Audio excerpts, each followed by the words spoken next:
پرانے زمانے کی بات ہے، کہتے ہیں کہ اس وقت کے بادشاہ نے ایک خواب دیکھا کہ اس کے سارے دانت ٹوٹ کر گر پڑے۔ بادشاہ نے خوابوں کی تعبیر و تفسیر بتانے والے ایک عالم کو بلوا کر اسے اپنا خواب سنایا۔ مفسر نے خواب سن کر بادشاہ سے پوچھا کہ بادشاہ سلامت، کیا آپ کو یقین ہے کہ آپ نے یہی خواب دیکھا ہے؟ بادشاہ نے جواب دیا کہ ہاں، میں نے یہی خواب دیکھا ہے۔ مفسر نے لا حول ولا قوت پڑھا اور بادشاہ سے کہا کہ بادشاہ سلامت، اس کی تعبیر یہ بنتی ہے کہ آپ کے سارے گھر والے آپ کے سامنے مریں گے۔ یہ بات سن کر بادشاہ کا چہرہ غصے کی شدت سے لال ہو گیا اور دربانوں کو حکم دیا کہ اس مفسر کو فی الفور جیل میں ڈال دیں اور کسی دوسرے مفسر کا بندوبست کریں۔ لہذا دوسرے مفسر کا بندوبست کیا گیا۔ دوسرے مفسر نے آ کر بادشاہ کا خواب سنا اور کچھ ویسا ہی جواب دیا جیسا پہلے مفسر نے دیا تھا، تو بادشاہ نے اسے بھی جیل میں ڈلوا دیا۔ تیسرے مفسر کو بلوایا گیا۔ بادشاہ نے اسے اپنا خواب سنا کر تعبیر جاننا چاہی، تو مفسر نے بادشاہ سے پوچھا کہ بادشاہ سلامت، کیا آپ کو یقین ہے کہ آپ نے یہی خواب دیکھا ہے؟ بادشاہ نے کہا کہ ہاں، مجھے یقین ہے، میں نے یہی خواب دیکھا ہے۔ مفسر نے کہا کہ بادشاہ سلامت، تو پھر آپ کو مبارک ہو۔ بادشاہ نے حیرت کے ساتھ پوچھا کہ بھئی کس بات کی مبارکباد دیتے ہو؟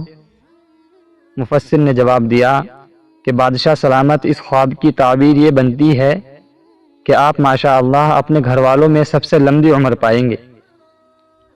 بادشاہ نے مزید تعجب کے ساتھ مفسر سے پوچھا کہ کیا تمہیں یقین ہے کہ اس خواب کی یہی تعبیر بنتی ہے؟ مفسر نے جواب دیا کہ جی بادشاہ سلامت، اس خواب کی بالکل یہی تعبیر بنتی ہے۔ بادشاہ نے خوش ہو کر مفسر کو انعام و اکرام دے کر رخصت کر دیا۔ تو دوستو، سوچنے کی بات یہ ہے کہ اگر بادشاہ اپنے گھر والوں میں سب سے لمبی عمر پائے گا تو ظاہر سی بات ہے کہ اس کے سارے گھر والے اس کے سامنے ہی وفات پائیں گے۔ یعنی پہلے اور دوسرے مفسر نے جو خواب کی تعبیر بتائی تھی، انہوں نے کہا تھا کہ بادشاہ سلامت، آپ کے سارے گھر والے آپ کے سامنے مریں گے، اور تیسرے مفسر نے جو تعبیر بتائی تھی اس نے کہا تھا کہ بادشاہ سلامت، آپ کی عمر اپنے گھر میں سب سے لمبی ہوگی۔ یعنی کہنے کا مقصد تینوں کا ایک ہی تھا، بس بات کہنے کا طریقہ الگ تھا۔ تو دوستو، آج کا یہ واقعہ سنانے کا مقصد یہی ہے کہ کوئی بات کڑوی اور میٹھی نہیں ہوتی، بس ہمارا کہنے کا انداز الگ ہوتا ہے۔ اگر ہم کسی شخص کو کوئی میٹھی بات کہہ کر سمجھائیں اور ہمارا کہنے کا طریقہ غلط ہو تو اس کو میٹھی بات ہی کڑوی لگتی ہے، اور ہم کسی شخص کو کوئی کڑوی بات کہہ کر ہی سمجھائیں اور بات کہنے کا طریقہ اچھا ہو تو اس کو کڑوی بات بھی میٹھی لگتی ہے۔ تو امید ہے کہ آپ کو یہ واقعہ بہت پسند آیا ہوگا۔ دعا کریں کہ اللہ تبارک و تعالی جو کچھ کہا اور سنا گیا ہے اس پر عمل کی توفیق عطا فرمائے۔